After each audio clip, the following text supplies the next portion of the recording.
জন্য বলেন, তাহলে আমরা সবাই যেতে চাই। আমরা এরকম মনোভাব, আপনি সরকারের টাকা নিচ্ছেন, এখানে আমাদের টাকা আছে, সাথে আজও তাদের হাতে কোনো ক্ষতি হয়েছে কোনো জাতি বা কোনো গোষ্ঠীর, এটা কেউ বলতে পারবে?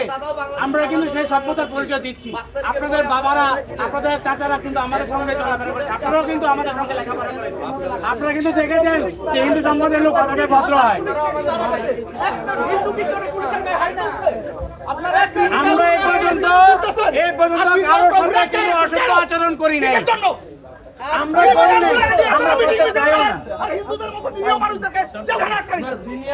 আমরা এগুলো করি নাই।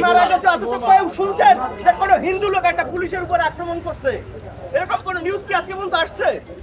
কোন হিন্দু কি আজকে পর্যন্ত বলছে যে কারো বাড়ি কি দখল করছে, কারো জায়গা দখল করছে, কাউকে মারছে, কারো বোনকে তুলে নিয়ে আসছে? এরকম কোন রেকর্ড কি হিন্দুদের আছে? উত্তর দিতে পারবে না তো?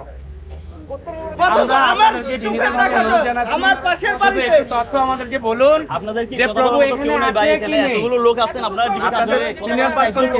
এখন আমরা যদি একটা কিছু করি আপনারা আমাদের সাথে বাধ্য হয়ে আপনাদের আইন রক্ষার ক্ষেত্রে আপনারাও কিছু করতে হবে। তাই আমরা কিন্তু একজন লোক কথা বলার মতো নেই না, দুঃখটা বোঝার চেষ্টা করেন, দুঃখটা বোঝার চেষ্টা করেন আমাদের। আর যদি পারে প্রত্যেক থানা সব হিন্দুদের ভরে দেন।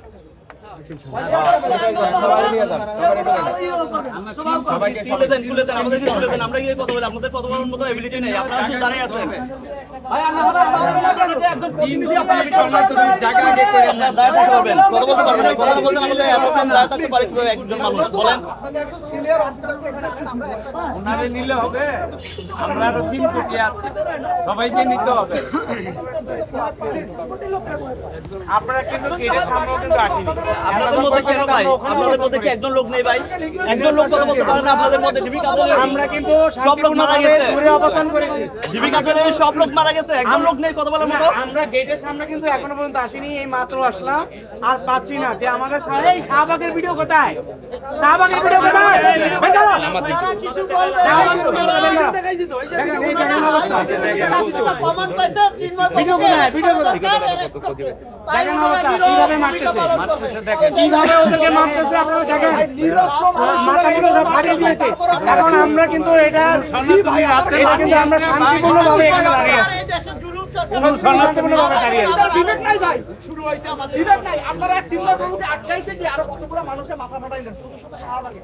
আপনারা চিন্ময় প্রভুকে ছাড়ার পরেও তো আন্দোলন, চিন্ময় প্রভু ছাড়া আন্দোলন হবে, চিন্ময় প্রভু ছাড়া আন্দোলন হবে, আন্দোলন আটকাতে পারবে না কেউ। কিন্তু সেটা এই দেশে আমাদের সন্তান দিয়ে দাও, আমাদেরকে বাপ ডাকবে। এই দেশে সেই ধরনের পাকিস্তানের রক্ত রয়ে গেছে বলে আজকে দেশের প্রতি কোনো ধর্মের মানুষের এই দেশ প্রেম নাই। যদি আমাদের দেশ প্রেম থাকতো তাহলে তার আগে আমাদের বাবা মার প্রতি আমাদের শ্রদ্ধা থাকতো, ভালোবাসা থাকতো, যে আমাদেরকে পৃথিবীতে আনিয়েছে। কিন্তু যে এই বাবা মার সামনে যে ধরনের অপকর্ম করতে পারে, তারা এই দেশকে নিয়ে অপকর্ম করতে পারে, এই দেশটাকে বিক্রিও করতে পারে।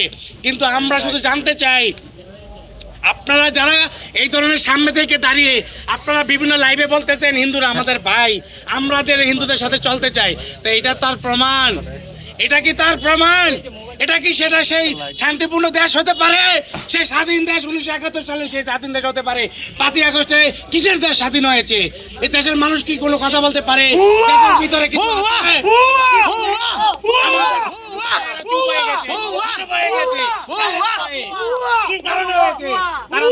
সার্ভিস দিতে এসেছে, তারা তো কষ্ট করে মা বোনকে সবাইকে ফেলে রেখে এখানে। আজকে যদি তারা মারা যায়, তাদের কোনো ক্ষতি হয়, এই ফ্যামিলিকে কে দেখবে? কোনো জামা শিবির দেখবে, কোনো বিএনপি দেখবে, আওয়ামী লীগ দেখবে, কোনো দল দেখবে? দেখবে না। ওই বলা পর্যন্ত শেষ। এই পর্যন্ত তারা মানুষকে মিডিয়াতে যেগুলো কাভার করে, এগুলো মানুষকে বোঝানোর জন্য, দেশকে বোঝানোর জন্য, বিশ্বকে বোঝানোর জন্য।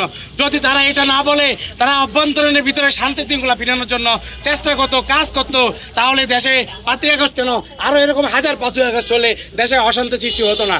তাই আমরা আপনাদের কাছে বলতে চাই, আপনারা যে কোনো একজন ভিতরে গিয়ে বলেন যে চিন্ময় বাবু কোথায় আছে, ওনার শারীরিক কন্ডিশন কেমন, ওনাকে কখন ছাড়বেন, অথবা ওনাকে এখানে আছেন কিনা।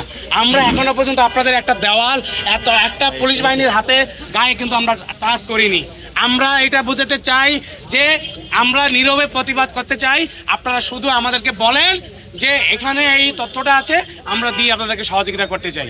প্লিজ আপনাদের কাছে আমরা বিনীতভাবে অনুরোধ জানাচ্ছি, যে কোনো একজন গিয়ে আমাদেরকে তথ্যটা দিন উপরের মহলে।